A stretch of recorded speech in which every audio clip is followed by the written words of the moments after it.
I'm John Arnette, sitting in here as always with producer extraordinaire Pete Melfi. Actually, Pete just left the room, so now all by myself, don't know exactly what that's about. Hopefully there won't be any technical issues that require Pete's expertise while he's away in the bathroom or wherever.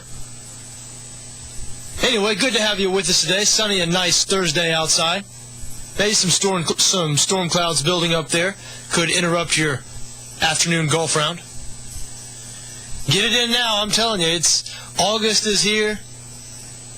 Won't be long now before start getting a little chill in the air, at least for these parts. And it won't be light till 9 o'clock. We won't be able to play golf into the evening. But hey, I'm sure we'd all welcome a little bit cooler weather, wouldn't we? Anyway, a lot to talk about today. A whole lot going on in the sports world. Olympics ongoing. Jaguars training camp ongoing. College football. Do want to start in college football. Before we do, I'd like to tell you that we're brought to you by thesocialgambler.com, your leader in free sports picks, news, and reviews. Plenty of free, fresh content up on The Social Gambler today, as usual. Video podcasts of this show on The Social Gambler. Everything is totally free. There's also an app for your smartphone in addition to being a website. So check them out, thesocialgambler.com. Now, as I said, I do want to start in college football because big day today, sort of. Coaches poll was released. College football coaches poll released. And I heard on the sports break, the ESPN sports break that airs on this station, 1420 St. Augustine, it airs during several breaks, before and after my show. I heard the guy who was reading off the news saying, for what it's worth, the coaches poll is released. And by the tone of him saying that makes me think that he thinks that the coaches poll is meaningless this year, like it's going to be here in a few years, here in a couple years. When this 14 playoff starts, which is in 2014, I said when we heard the news of this 14 playoff, one of the casualties that hasn't been talked about yet of this 14 playoff is going to be the importance of the polls. College football is the only sport where polls actually mean something, and it's because there's no playoff. And I'm with everybody else. I'd rather see it decided on the field, but, you always have those arguments, or it's a unique experience to college football, the sensation, and every college football fan has had it, where you look at where your team's at in the poll, you see the teams ahead of them, those teams need to lose because your team's not just going to jump over a team for no reason. So the polls, have had a certain meaning in college football that will all go away here in a couple of years, but not this year. Not this year. Remember, this year we're still under the old BCS system. Hard to believe, and it'll be interesting to see what kind of reaction college football fans have once the season gets started, because there's been so much excitement from a lot of people about this. Finally we have a playoff in some form, this 4-team playoff. But it's not going to be here this year. It's not going to be here next year. Does that mean these 2 years aren't going to be important? Not at all. I guarantee you, whatever school wins the national championship this year, whoever wins it next year, them and their fans, they're going to be just as happy as they would be if they won the first playoff in 2014. I would be anyway. So it's still going to be, this season obviously is going to be just as important as any other college football season. And the coaches poll was released today, and keep in mind the coaches poll counts in the BCS formula. The AP poll does not count, but so, this is not a scenario where, for what it's worth, this is the coaches poll was released. The coaches poll matters. Certain teams, if you start too low in the coaches poll, this, I'm not going to make too much of it. It's the preseason poll. It's going to shift all around, but nonetheless, excites me as a college football fan to see a real, actual poll. And I can tell you that I cannot remember ever. I'm sure there's stats on this thing. You can look it up. I'd like to see the last time there was a poll that was this close at the top. First off, the number one team, LSU going to be the number one team in the country this year. They receive fewer first-place votes, not only fewer first-place votes than the number 2 team, but fewer first-place votes than the number 3 team. That's right. There are 2 teams in the poll, ranked number 2 and 3, who received more first-place votes each than the number 1 team in the poll. That is an oddity. Those 2 teams are Alabama and USC. Alabama, number 2 in the country. They received 20 first-place votes. LSU received 18. USC, number 3 in the country. USC received 19. So in terms of first-place votes, Alabama 20, USC 19, LSU 18. But those alone don't determine the poll. It's an aggregate of points, so that means a couple of people had USC and Alabama lower than some people had LSU by the narrowest of margins. 1403 to 1399 is the point differential. And to put that into perspective, when you go down the poll, because I'm looking at the point differential between everybody here, you have to go all the way down to number 16 and 17. There's a 2-point differential, 501 to 499, between Nebraska and TCU, on down to number 16 and 17 on the poll. But aside from that, I mean, it is just razor thin. The gap between USC and Oklahoma, number 3 and number 4, over 100 points, 112 points. So a 4-point separation between LSU and Alabama. And USC only 11 points behind Alabama. Only 15 points behind LSU. So LSU, Alabama, USC, in that order, 1, 2, and 3 to start this college football season. Round out the top 10 here for you. Number 4, Oklahoma. And number 5 is Oregon. Number 6, the Georgia Bulldogs. Number 7, the Florida State Seminoles. Number 8, Michigan Wolverines. South Carolina Gamecocks check in at number 9. And number 10, another SEC team, the Arkansas Razorbacks. That is 5, count them, 5 SEC teams in the top 10, including numbers 1 and 2 in the poll. Folks, SEC fans, the days of the SEC not getting enough respect, or people nationally maybe not understanding just how tough a league it is, those days are over. I don't want to say it's overhyped or overrated, because I do believe the best football in the country is played in the SEC. I don't think that's in dispute by just about any measure. Not only, the national titles, the bowl record, but the number of NFL players produced every year. But the argument no longer exists, is no longer valid. Well, the SEC, doesn't get enough respect. Teams coming out of the SEC, it's underrated. That's no longer the case. And it wasn't that long ago when that was the case. I mean, just back in 2006, for example, when the Florida Gators ended up winning the national championship.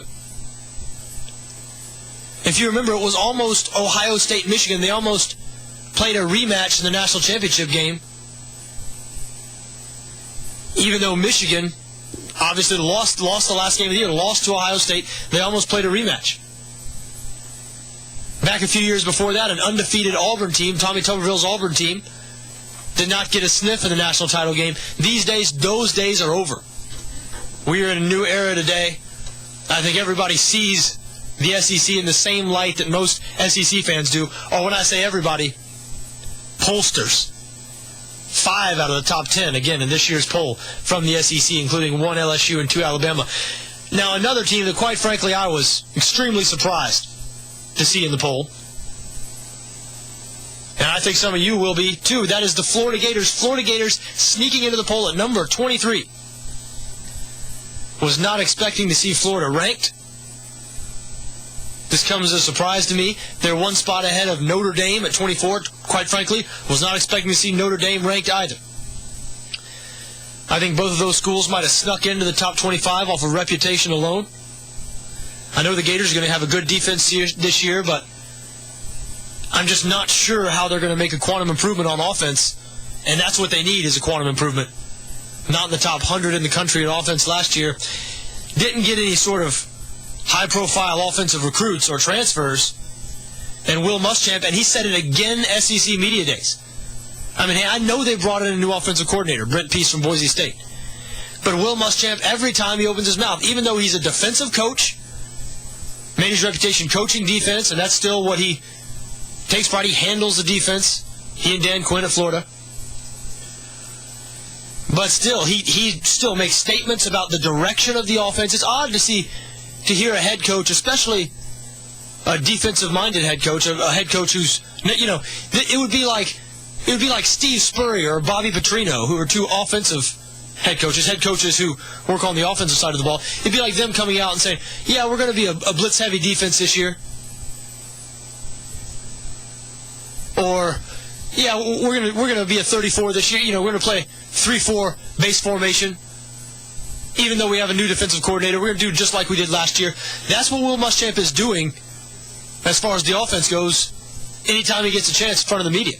His last chance, last week, SEC Media Days, maybe that was the week before last now, time flying. But Muschamp said it again. He said we have a new play caller.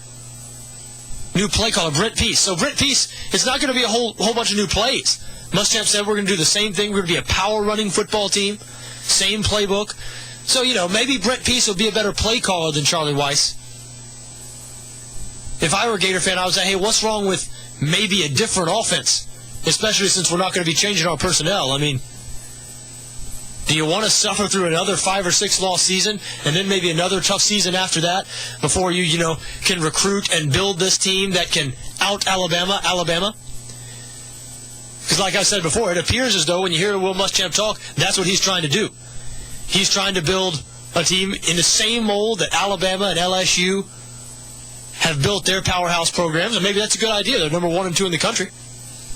Defense first, running game, quarterback somewhat irrelevant.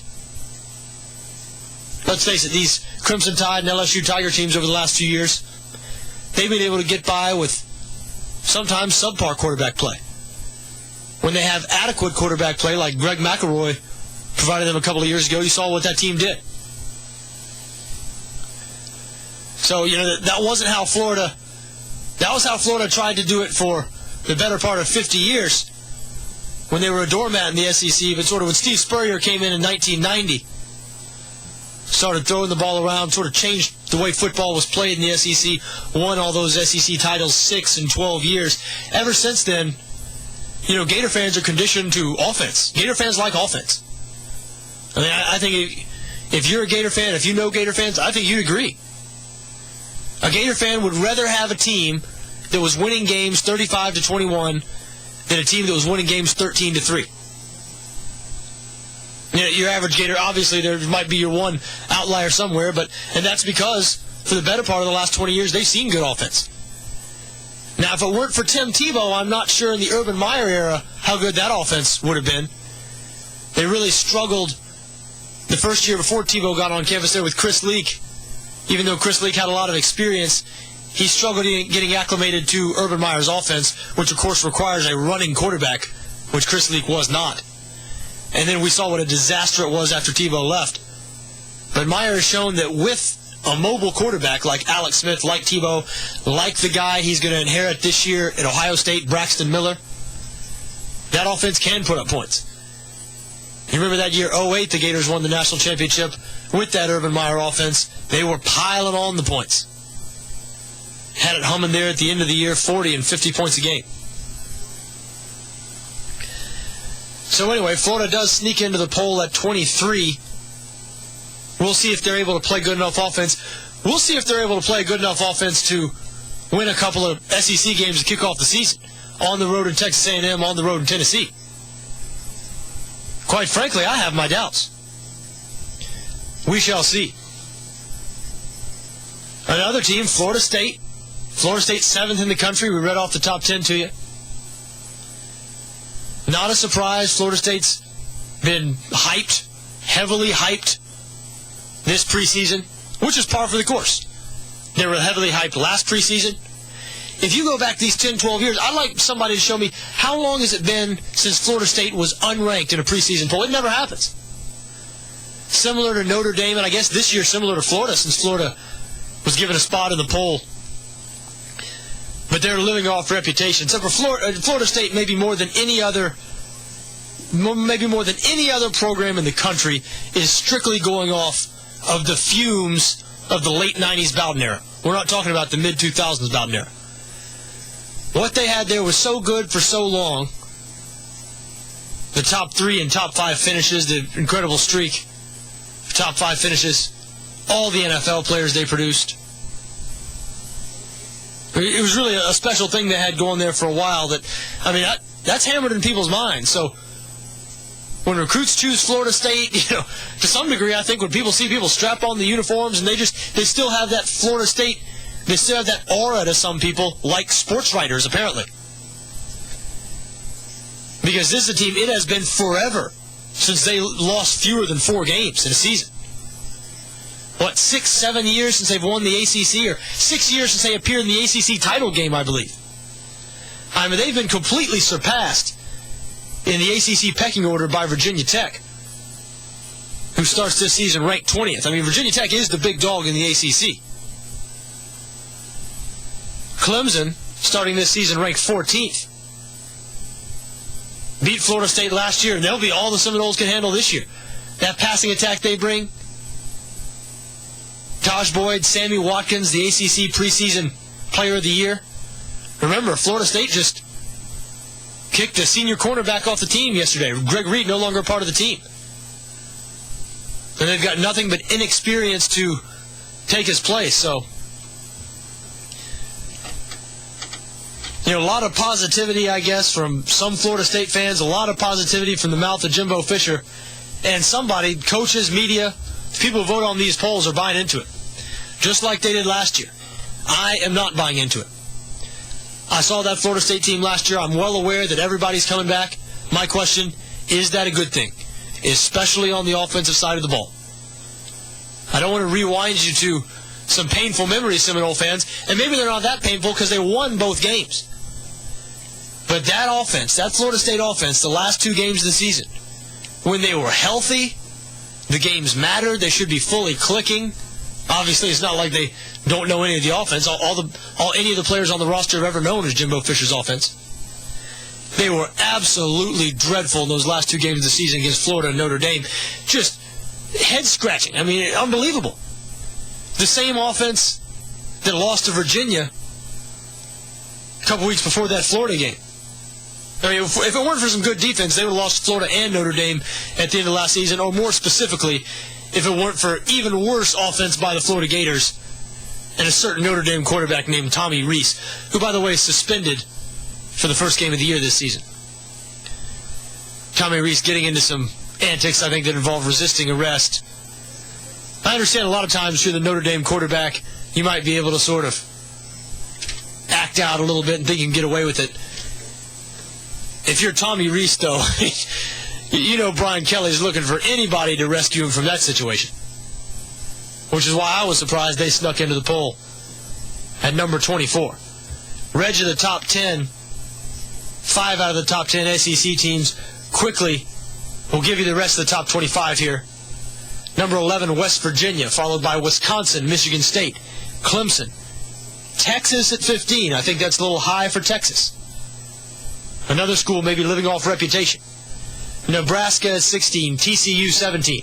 Stanford at 18, despite the loss of Andrew Luck. Oklahoma State at 19, despite the loss of all their offensive weapons. Virginia Tech at 20th, followed by Kansas State, Boise State, Florida Gators, Notre Dame, and the Auburn Tigers sneaking in number 25, making 7 SEC teams in the top 25. 5 in the top 10, including numbers 1 and 2 ranked team in the country.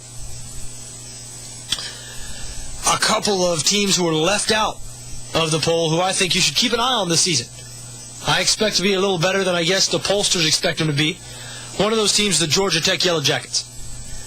Paul Johnson was very confident at ACC Media Days, saying he has the best team he's had since he's been at Georgia Tech.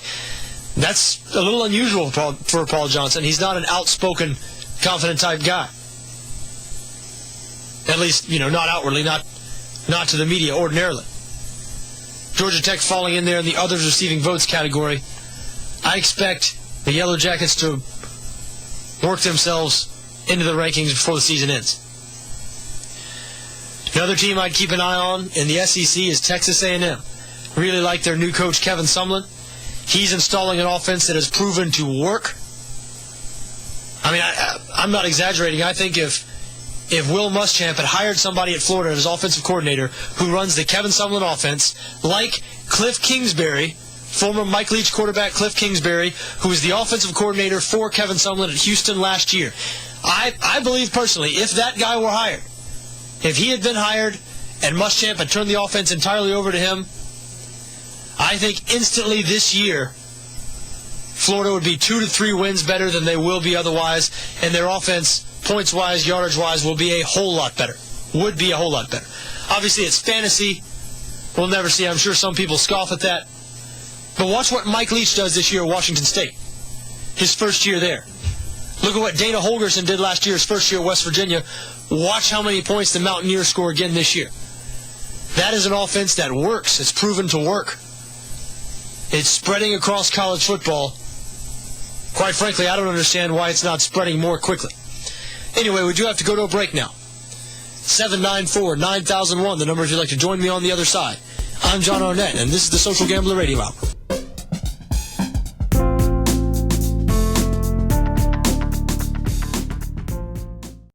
Welcome back to the Social Gambler Radio Hour.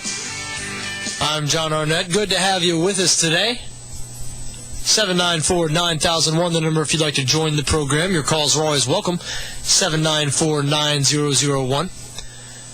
We are brought to you by thesocialgambler.com, your leader in free sports picks, news, and reviews. As usual, everything's entirely free on the Social Gambler. There's also an app for your smartphone.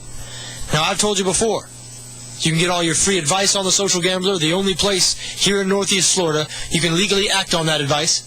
The only legal sports book in the area can be found aboard the Jacks Are Better Casino. The casino ship that now sails 9 times weekly, every day but Tuesday, out of Mayport. They take good care of you out there. The Jacks Are Better. They have a non-smoking level as well as a smoking level, and their outdoor area up top. Anytime you're going to go out and pay them a visit out at the Jacks Are Better, be sure to mention this radio show, the Social Gambler Radio Hour, for $10 free play. That's right, just for mentioning this radio show, the Social Gambler Radio Hour. When you go out to the Jacks Are Better Casino, they will give you $10. You can use same as cash anywhere in the casino. Folks, that is a deal. Going to go to the phones now. We have Robert on the line. Robert, you're on the Social Gambler Radio Hour. How are you, my friend? Hello, Robert. Technical difficulties. We'll blame that one on Pete. Most likely it is Pete's fault. Sure. Sorry about that, Robert. If you'd like to call back at 794-9001, we will get you in. Before we went to the break, we were talking about the coaches poll, college football coaches poll, which was released today. And as we said now, remember, the coaches poll still carries some significance, a lot of significance, because it's used in the formula to determine, it's used in the BCS formula. So this is not, I mean, a lot of people, the playoff feels like it should be here already. We've talked about it so much, but it's not going to be here till 2014. So we have 2 more seasons under the old rules. Do want to move on now, though, to Jaguars training camp. Into the second week now of training camp. The offense has been largely awful, apparently, except when I was out there yesterday, when, as I said on this show, they looked pretty good to me. I was expecting to see all the drop balls and so forth that I had been hearing about. Maybe I'm their good luck charm, because apparently the drop balls returned today. The receivers struggling today.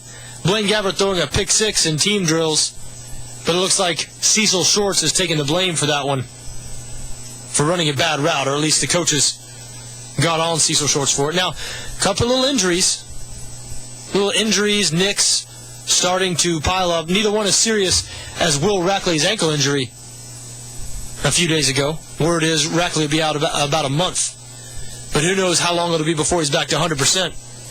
You know, a guy, an offensive lineman, somebody that big carrying that much weight around, a lot of times when you get a bad ankle, you know, that ankle stays bad until you can stay off of it for a while. So hopefully that won't be the case with Will Rackley. But Austin Lane, defensive end Austin Lane, who's been a disappointment, a clear disappointment. Listen, I know he's an outgoing guy, big on social media, seems friendly, seems like he has a good sense of humor. He's tall, I guess.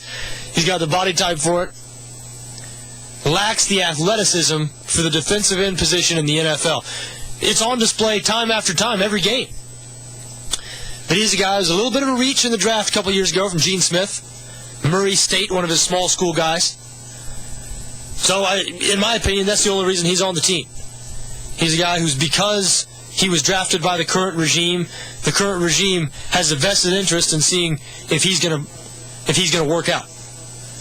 John Chick, guy they signed off the street last year, outperformed Austin Lane when they were both out on the field. But apparently Austin Lane's still working ahead of Chick.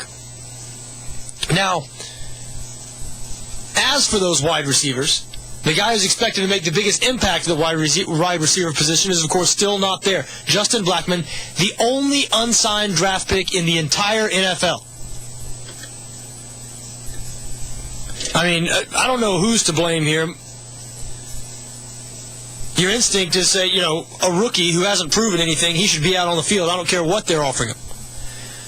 But there's more to it than that. As I said yesterday, he has an agent, and that agent is not going to be the guy who got the number 5 pick, much less guaranteed money than the number 6 or number 7 pick got. So I guarantee you that agent, Blackmon's agent, is demanding more guaranteed money than the guy who's picked right behind Justin Blackmon, the number 6 pick.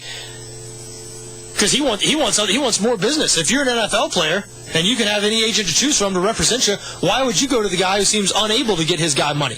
So it might not be all Justin Blackmon's fault here. He might not be the bad guy. Or maybe he is. Maybe the Jaguars' offer is perfectly fair and Blackmon should be out on the field. We don't know what that offer is, so it's impossible to say for sure. The other situation was just an absolute sore thumb. Best player on the team, Maurice Jones-Drew, not in camp. Apparently going to hold out for a long time. Now you're reading things all over the internet about how he's played his last snap as a Jaguar. This situation is discouraging and disappointing to me. I'm tired of talking about it. I come down on the side of I can't believe they're not paying this guy. The face of your franchise, you're $25 million under the cap. You're paying receivers who've been reserves for their entire career more than him. I understand a lot of people don't fall on that same side. A lot of people think he signed his name to the contract. He should honor it. Even though, of course, in the NFL, the team is not obligated to honor the contract. No matter what you think about it, even if you think that I'm dead wrong and Maurice Jones-Drew has, he should be in camp and the team is totally right and they shouldn't give him a new contract, there's no argument about one thing. Maurice Jones-Drew, if he plays under his current contract, will be grossly underpaid by NFL running back standards.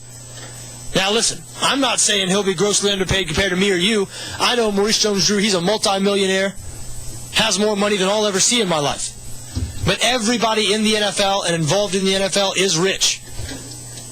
Shad Khan is ridiculously rich. The players are rich. Gene Smith is rich compared to you and me. And so you can't use that same scale. I realize Jones-Drew's been paid a lot of money. But the fact is he's owed $4.5 million this coming year, roughly half as much. You've heard me name the guys before. Guys like D'Angelo Williams, LaShawn McCoy, Steven Jackson. Guys who Jones-Drew's proven he's better than, a third as much as guys like Adrian Peterson and Chris Johnson. But, not going to harp on that. We've harped on it plenty on the show. Mike wants. But it's just when you... Pete says we have a caller who wants to talk about it, and that's fine. We will talk about it. But, it is the dominant story of training camp. It's tough to talk about Jaguars training camp and not mention the Maurice Jones-Drew holdout. We do have Mike on the line now, who apparently does want to talk Maurice Jones-Drew holdout. Mike, how are you, my friend? Pretty good, Pete. How are you? Hey, doing fine. This is John Arnette. I'm doing fine, sir. How are you? Oh, John, I'm sorry. No problem. You guys sound alike. Well, good thing we don't look alike. I've still got more hair than Pete. Yeah, good for you. Hey, this guy, Bill Polium, I think he was the general manager for either New England or Indianapolis. Indianapolis, sure. Indianapolis Colts. I heard him on, ESPN, talking about James Drew and how they should have done his contract over because of what he meant to the team off the field and on the field, and he was like the perfect citizen and everything. And that's a guy I respect. When he says that they should have renegotiated his contract, I felt sort of relieved that somebody understands what's going on. Well, I hear you. I hear you. I mean, and Bill Polian, yeah, he knows more about football than me or you or Shad Khan. Right. And so, yeah, he's a guy who's built a championship program up there in Indianapolis. And I hadn't heard Bill Polian say that, and frankly, that's refreshing for me to hear. The only other sort of media voice who I've heard saying that, and I know Bill Polian is in the media now, he worked in football for his entire life, but as I said yesterday, Mike Bianchi of the Orlando Sentinel, he is on that same page. And listen, I'm not saying, I don't endorse holding out. I'm not saying a holdout is a good thing. Yes, Maurice Jones-Drew, he could be a good soldier and be here. What I'm saying is I totally see his gripe, and it's as a Jaguar fan, what is head scratching to me, what's a little troubling to me is why is the team allowing this to happen? I mean, if you're so much money under the cap, you're $25 million under the cap, you've got an owner who's pledged to spend money, you've got the face of your franchise, and like you were saying, not only on the field but off the field, a guy who's done nothing but the right things both on and off the field, and we're not talking about overpaying him. Right. We're just talking about paying him what he's due, paying him, Khan shouldn't have made it a public statement. He shouldn't have come out into the public. He should have let Drew come into camp. They should have talked. They could have massaged the numbers. Plus the fact, I don't understand why the football team has a right to negate his contract after the first year.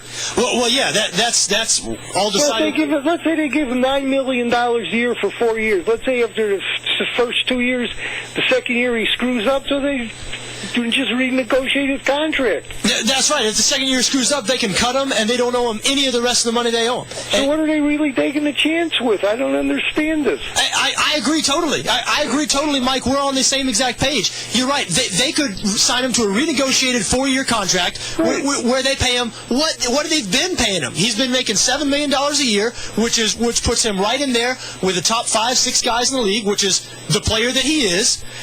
And if you're concerned about the back end of that contract, sign him to a new 4-year deal and cut him in 2 years. You don't owe him any more money. Exactly. And the thing that I've been saying on this show that I haven't heard anybody who's on the other side really rationally explain to me is why do all these people who are so caught up in he needs to honor his contract, honor their contract, how come they're not screaming when the team doesn't honor their contract? When the team cut David Garrard last year, when they still owed him tens of millions of dollars that was on his contract, I didn't hear one person saying, hey, the team needs to honor their contract. They still owe this guy money. Exactly. Why are they with the owners like, you know? Exactly. It's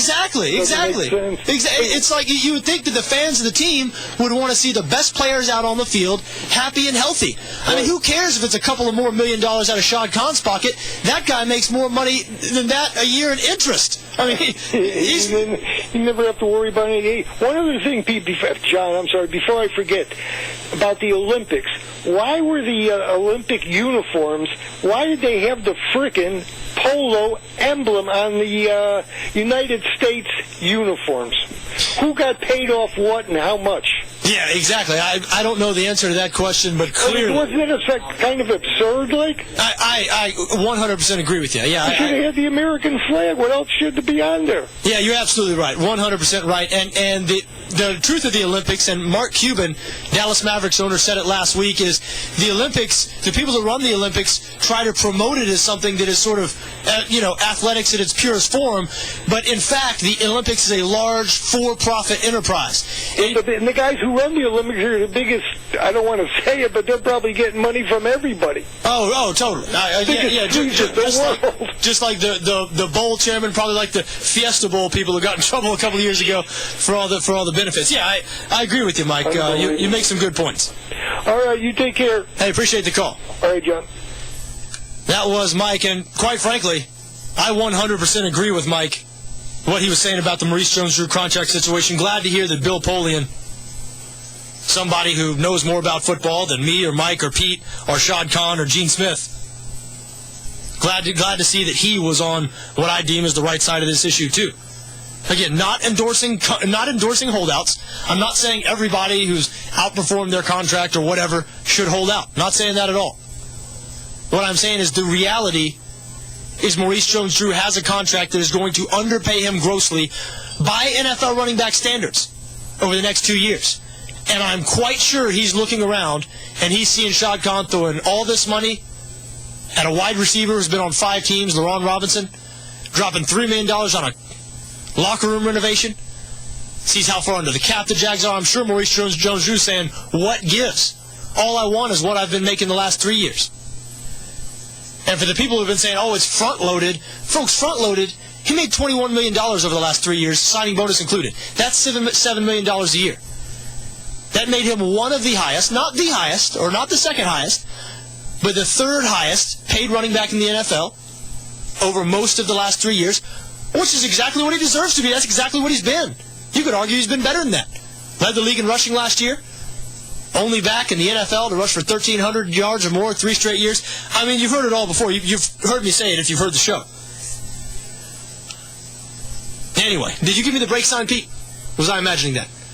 I was not imagining that. Pete says we have to go to a break now.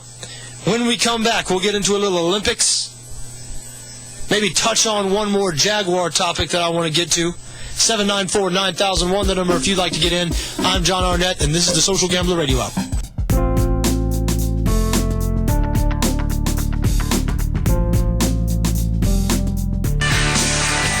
Welcome back to the Social Gambler Radio Hour.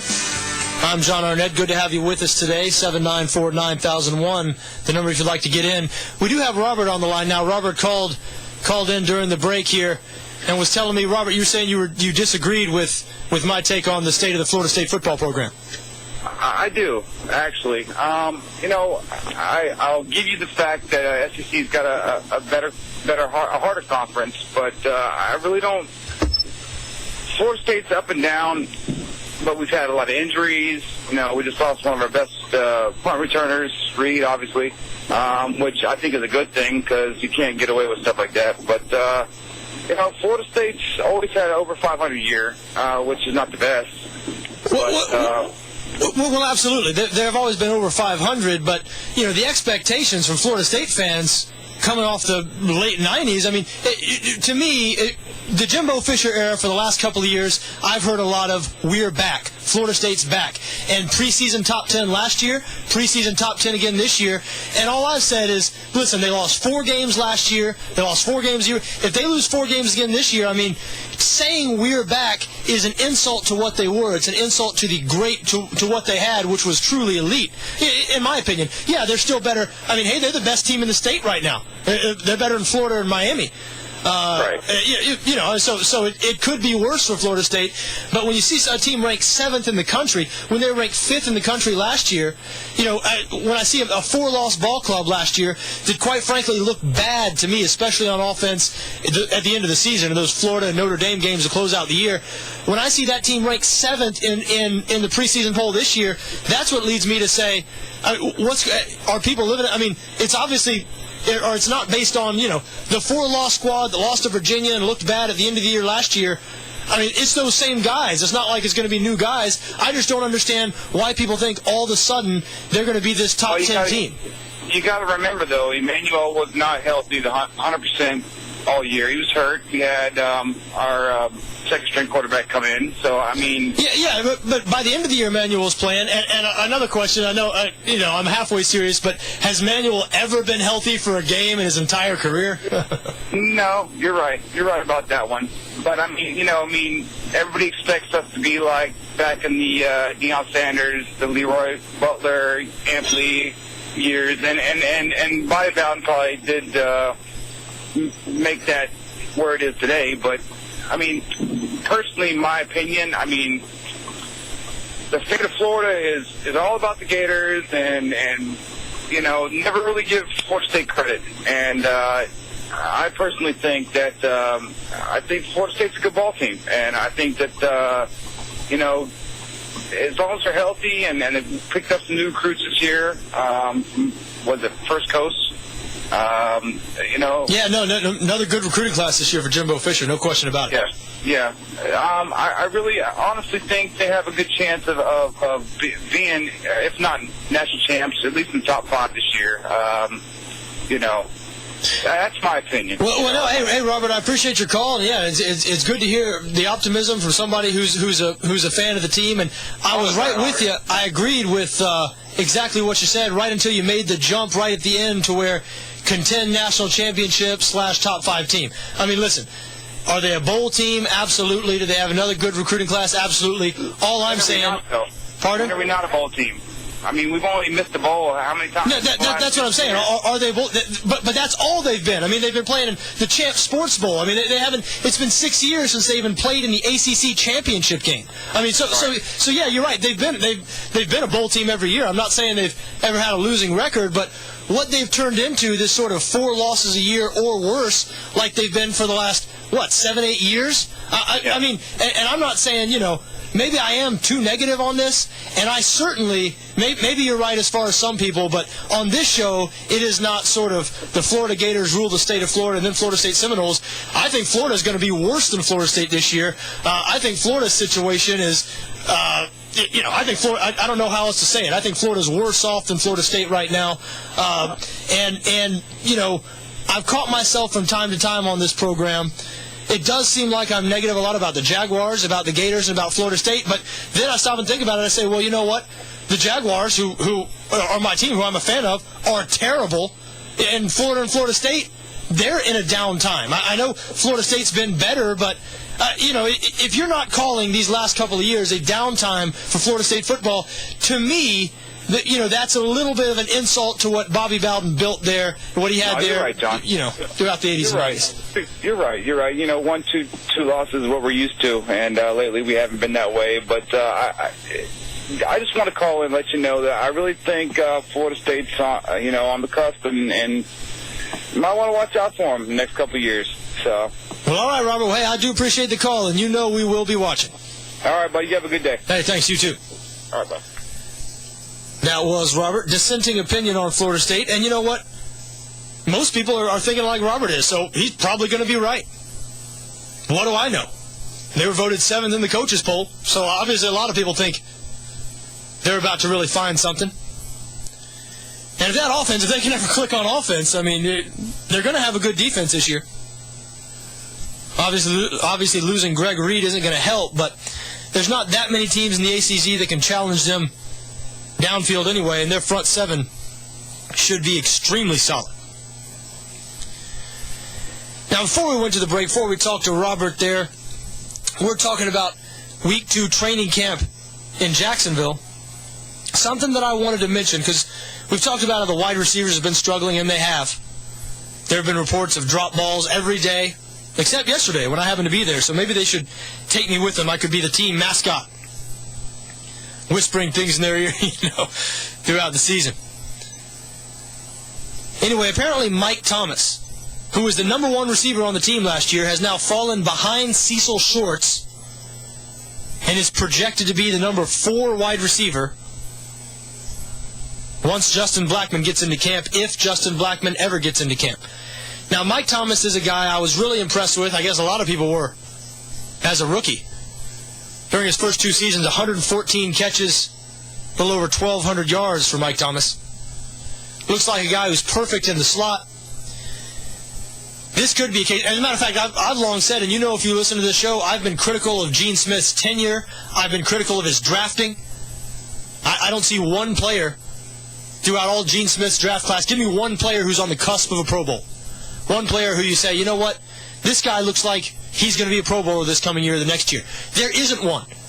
My 2 favorite Gene Smith draft picks have been Terrence Knighton and Mike Thomas. I think Mike Thomas has shown some potential, even though he did disappoint last year. I was one of the people who chalked that up to Blaine Gabbert being so bad and Mike Thomas being a number 1 receiver, even though his more natural position is probably the slot. However, the reports we're getting in camp, the fact Cecil Shorts, who a couple of more drop balls today for Cecil Shorts, another instance where he apparently allowed Rasheed Mathis to undercut a route. Mathis intercepted it, took it back for a touchdown. But this could be a case of a guy who was given money and then just decided, you know what, I'm paid, I'm shutting it down. Or at least I'm not giving 100% effort, I'm not paying the price anymore.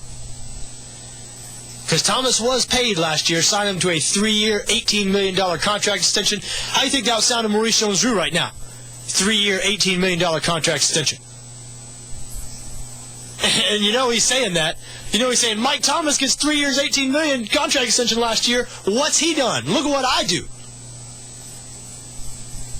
So anyway, $9 million guaranteed money is what they gave Mike Thomas. And since then, he just hasn't been the same player. Was not the same player last year. Again, I chalked it up to other factors.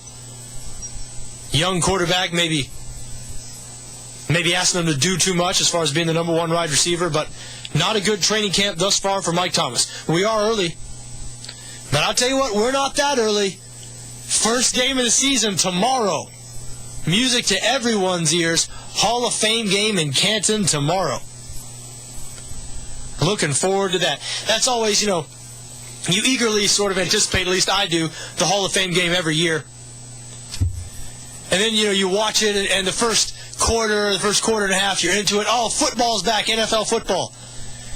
And then after about a half, or maybe even before then, sometime late in the second quarter, you realize, it's preseason football. And as the third and fourth stringers come rolling in, by the end of the game, you're not watching, I'm not watching. It's like, it's preseason football. So, but anyway, it will be good to have football back tomorrow with the Hall of Fame game. Olympics ongoing. The Olympics are probably the big story in the sporting world still. I say probably definitely worldwide, but some people, like yours truly and like my friend Pete Melfi here, are more excited about the start of training camps around the NFL than we are about women's judo. Though I don't just bring women's judo, I'm not just bringing that up out of nowhere. Because the United States attained their first ever judo gold medal.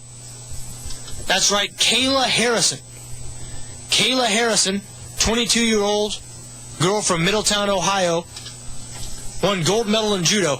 Mentioned a couple of days ago, I watched some of that judo on television, and it is a hard sport to watch. The scoring, it's just, you can't strike anybody, so they obviously couldn't hit each other in the face, otherwise they would have. But I guess you only get a point if you knock someone on their back or on their side.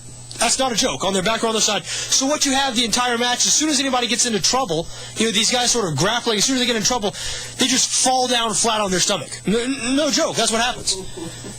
They just fall down flat, and then there's nothing the other person can do. And the ref sort of breaks them up, and the guys stand up and separate. Very weird sport to watch. Kayla Harrison winning the gold in judo. A couple other results I'm going to give you here real quick. Spoiler alert, if you want to watch it tonight and don't want to know what happens. Okay, I'm going to tell you now. Michael Phelps winning the 200 medley, beating Ryan Lochte. Ryan Lochte was favored to win the event. Ryan Lochte won the 400 individual medley. Phelps, though, winning the gold. That's 20 medals for Michael Phelps now, the most decorated Olympian of all time. Gabby Douglas, little girl they call the Flying Squirrel, won the gold in women's all-around. Of course, the U.S. women's gymnastics team winning the team gold a couple of days ago, and Gabby Douglas adding the individual gold. Also, American swimmer Rebecca Soni setting a world record in 200-meter breaststroke. American swimmer Tyler Clarey winning gold in 200-meter backstroke. Apparently passed Ryan Lochte in the final lap. There you go, folks. That's your Olympic talk. Olympic tennis, no surprises. Favorites win. No more Americans in the draw. John Isner, last remaining American, beaten by Roger Federer today. Federer and Juan Martín del Potro in one semifinal. Djokovic and Murray in the other semifinals. Serena Williams still alive on the women's draw. She faces number one seed Victoria Azarenka in one semifinal. And Russians Maria Sharapova and Maria Kirilenko will go head-to-head in the other semifinal. Olympic tennis. See, it's not... Those Olympic sports where it's not as important to the athlete as their regular touring sport, I don't like that.